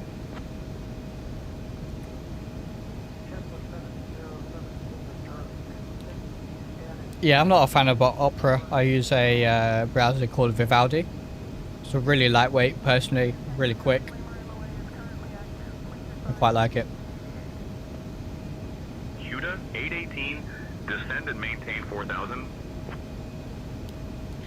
Descend, maintain 4000, CUDA 818. Alright, so we'll do flight level change for that, that'll work.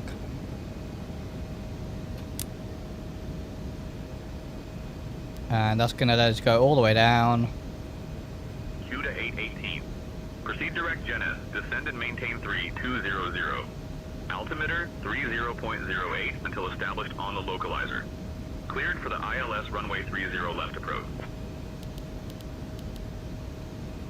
Proceed direct Genes, descend, maintain 3200. Altimeter 30.08 until established on localizer. Cleared for the ILS runway 30 left approach. Okay. So direct Genes. Genes is there. So we go to flight plan, Genes, and we'll go direct. And now we're going to head all the way down to 3200 FMS speeds. Cool. Alright. Now it changed the altimeter again, but I'm just going to leave it for now, I reckon. Because the altimeter is changing quite a lot. Go around altitude is 1900, so we'll keep that in mind.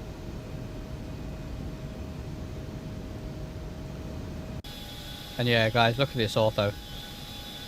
Beautiful. And yeah, descending nicely here. Flight level change is fine for this descent. Flaps 1, 230, so we'll have to slow down a little bit, which it should do soon, hopefully. There we are. Down to approach speed. Alright.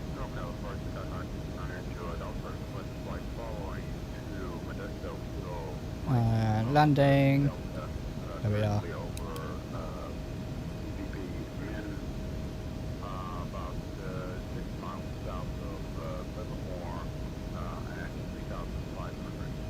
And what we'll do is I'm going to arm the approach here.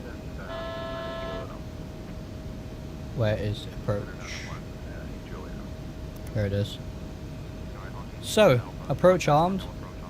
Yeah, 3006 seems to be on the meta, but that is 46 minutes old at the minute. So, you know, we'll go with 3006, I reckon.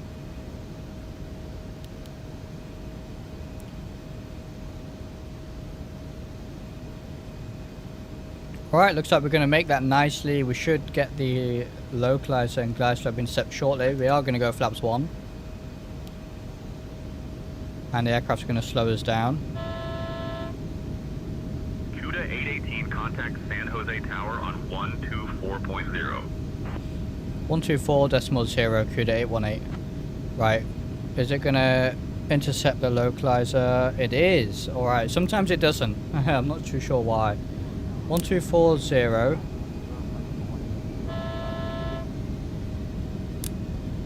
Right, localizer glide slope catcher, fantastic. And we'll go flaps 2. San Jose Tower, CUDA 818 established on the ILS for runway 30 left. Lovely, alright, we are set up. How far out are we? 8.6 nautical miles, so we'll slow down nicely here. San Jose Tower, winds 320 at 6. Runway 30 left, cleared to land. 30 left, clear to land, CUDA 818. Alright. I'm going to set our go around altitude, which is 1900. Getting some stutters here. Roger. 2500. Flaps 3. We are going to go gear down.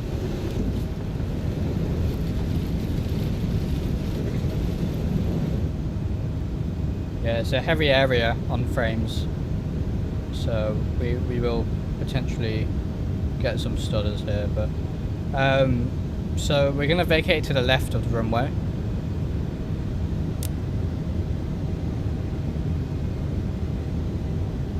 Flaps 4. Yeah, Oliver, absolutely. It is annoying. Right.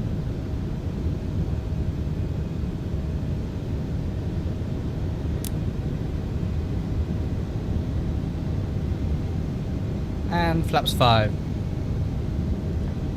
Let's approach flaps then. We'll disconnect shortly, but the stutters are pretty bad at the minute. I think we are through it.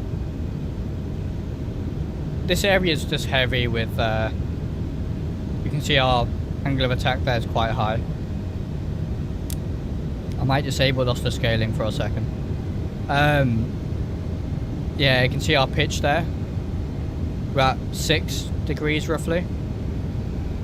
The auto throttle wants to respond. Alright. I think we're good to go. So we'll disarm the autopilot.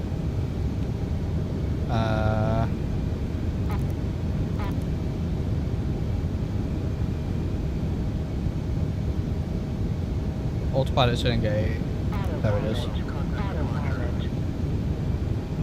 Right, my aircraft.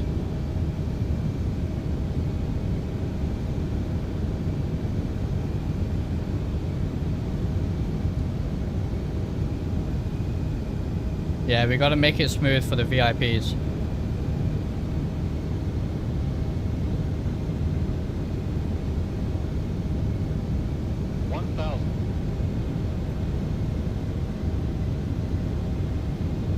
We fly over San Jose here. Beautiful.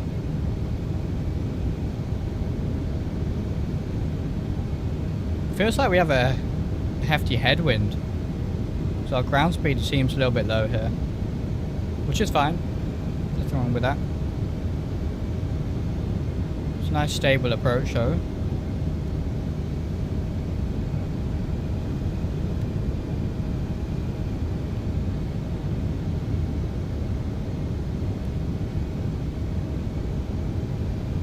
We're a little bit right of center line here, but we're good on the glide slope. Correct. 500. Getting a little bit high. See, there's a pretty large displaced threshold here. 400.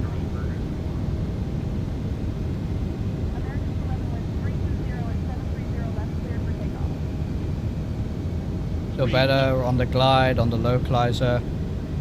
Looking good. Approaching the 200. Pretty much just looking outside the window now. Purely visual. Minimums. We can disregard pappies at this stage. 100. 50 over the threshold. 50. What we're looking for. There it is. Third throttle. 20. 10. 5. Not too bad. Alright. That was fun. This plane is a joy to hand fly. Alright, we'll take this exit on the left here. Welcome to San Jose. Contact ground on 121.7. Ground on 121.7, CUDA 818.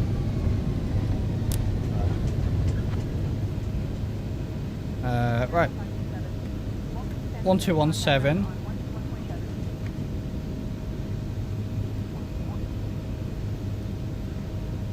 Where have we vacated? Oh, stutters. Jeez.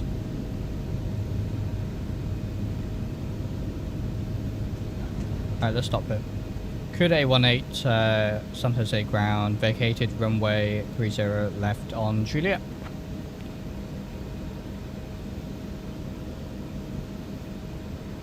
Alright, sorry about the stutters, just a heavy area. The airport itself is actually quite good on frames.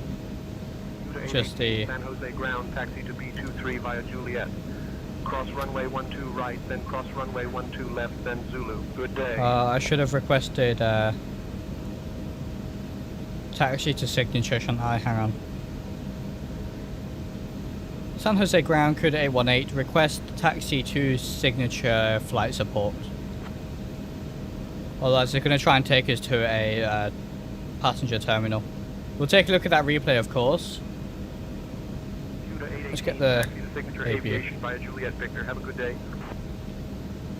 Taxi signature via Juliet, then Victor, Buddha 818.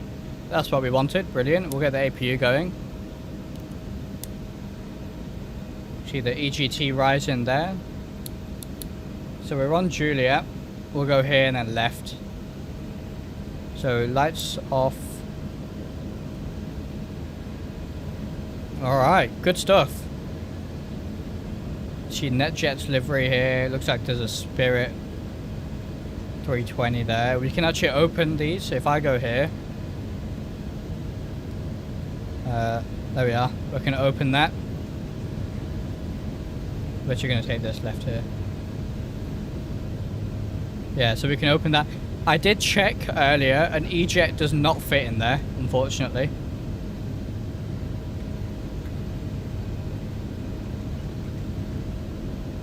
I have no idea what that Spirit 320 is doing. Spirit doing Spirit things.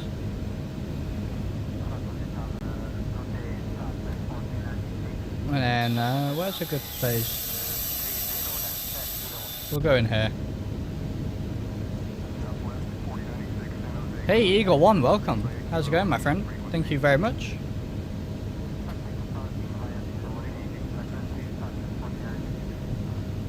Shall we take it into the hangar, even though the jet don't fit? Let's see if we can. Let's see what we can do. Get all our lights off. And I'm just going to get the weather radar off as well. Let's see. Oh, Calum. Very, very nice. Hope you enjoy your new Lineage. Alright. Oh, stutters. The stutters are due to my graphics card having nowhere near enough VRAM.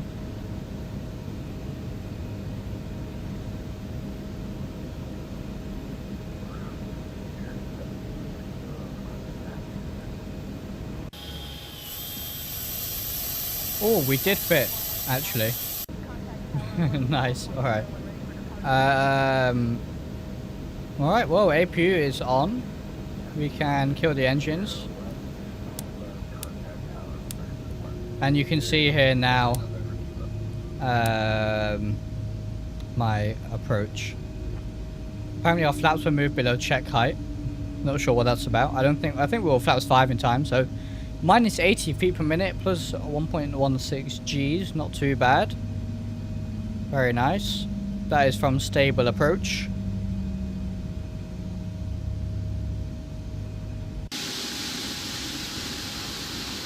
Too far. There it is. Look at that. In the NetJet hangar. Beautiful.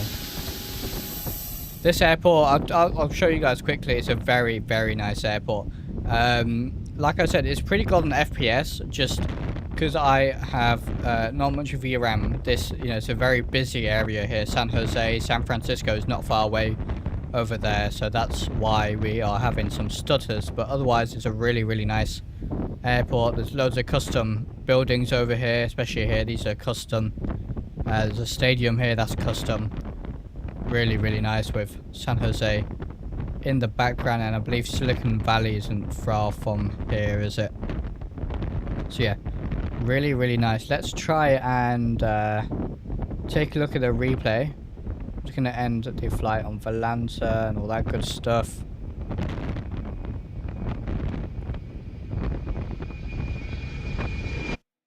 Right, so what is the name of the checklist you are using? Today I've not used any checklist today. Not used any checklist today. The Xcraft E-Jets comes with a checklist in the AFB. But checklist, are you talking about the automatic checklist that we were using in our TOLUS A320 streams?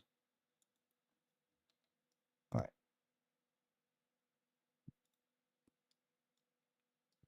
Right, hopefully this doesn't stutter too much. Hopefully we should be okay. Yes, all right. I'll grab a link for that shortly for you. We'll watch these landings and I'll grab that link. You can see it's got a fairly high pitch for the approach.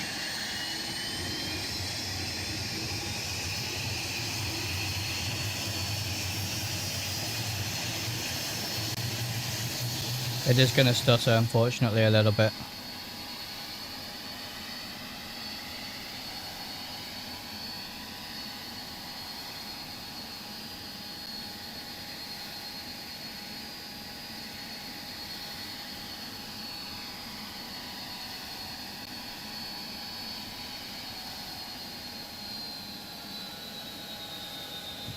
Not bad. Can't complain about that one. Right. Yes, I'll do that, Caleb. Yeah, absolutely. And I will upload this livery to the forums as well for everyone else if they do want to use it. Yeah, that's replay and X-Plane and the lack of VRAM on my graphics card and all sorts. Very nice 3D grass here as well. Alright. I'm just going to give a second for my CPU usage to go down a little bit. It'll help. In the meantime, let me grab that checklist for you to link to that. How much VRAM? I have 8 gig and it's nowhere near enough. When I upgrade, I want a minimum of 16 ideally. Because 8 is not fun. 8 gig is, yeah, really not fun. Right, let's find these checklists. While I find if I leave it paused for a little while, it kind of loads everything it needs to load and it stutters less, but it's still hit and miss. So, right, I'm going to put the link to the A320 checklist, but if you just go to Ray, his user profile, you'll find all the other checklists under his profile as well. In fact, I'll send you a link to the profile. Here it is. So I'll stick that in the chat. There it is. Yeah, exactly, Oliver. Yeah, absolutely. All right, this should be a little bit better. Let's see. Hopefully it's not a slideshow.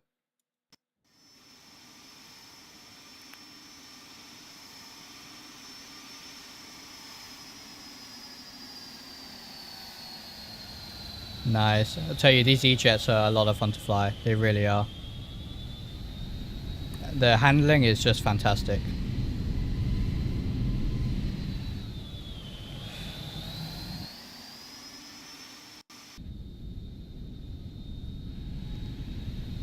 Alright, that view is not going to work very well. Let's do a tower view. We have an actual tower as well. Oh, that's cool.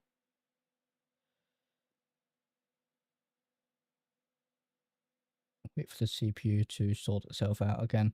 What happens is when I look in a new direction, all the textures start adding up on the graphics card, and then my CPU's working really hard to switch them out in the VRAM because I don't have enough VRAM.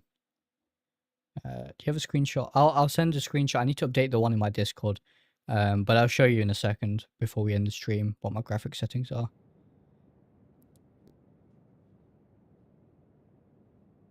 And I'll update the one on Discord because I'd have a channel for it on Discord, but it's not updated. Stutters.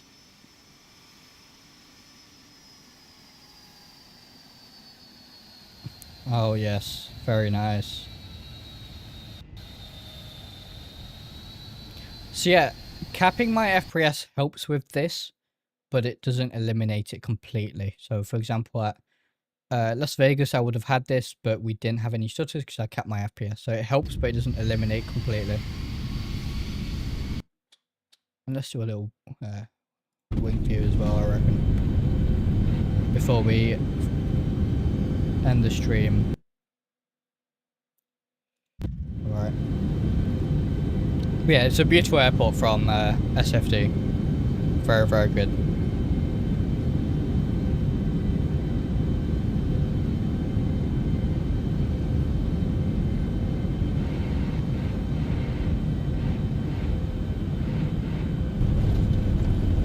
Lovely.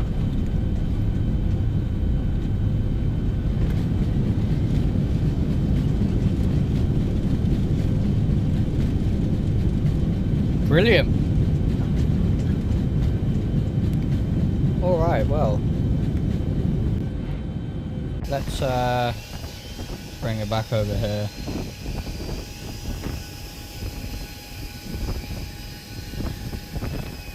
All right, very nice then. So you wanted to see my graphic settings. I can show you briefly here what I've got. I've got shadow quality on minimum because then I use Q8 Pilot's little tweak in the settings file for that. You can find that on his channel, but yeah. I guess I should probably turn text resolution down to low, potentially. But yeah, this is what I'm running at the minute. So, that's going to be the end of the stream then. Thank you all very much for watching. Hopefully that was a good showcase of the E1, the Embraer Lineage from X-Craft, a beautiful, beautiful aircraft. A lot of fun to fly, it really, really is. So tomorrow we'll, yes, absolutely stand, same time tomorrow, 1900 Zulu. We'll be back in the Phenom 300, so another Embraer, just a very much smaller Embraer. And yeah, we'll be in the Phenom 300, taking a look at the freeware Cleveland scenery from Jet Set, which is an early access preview as well.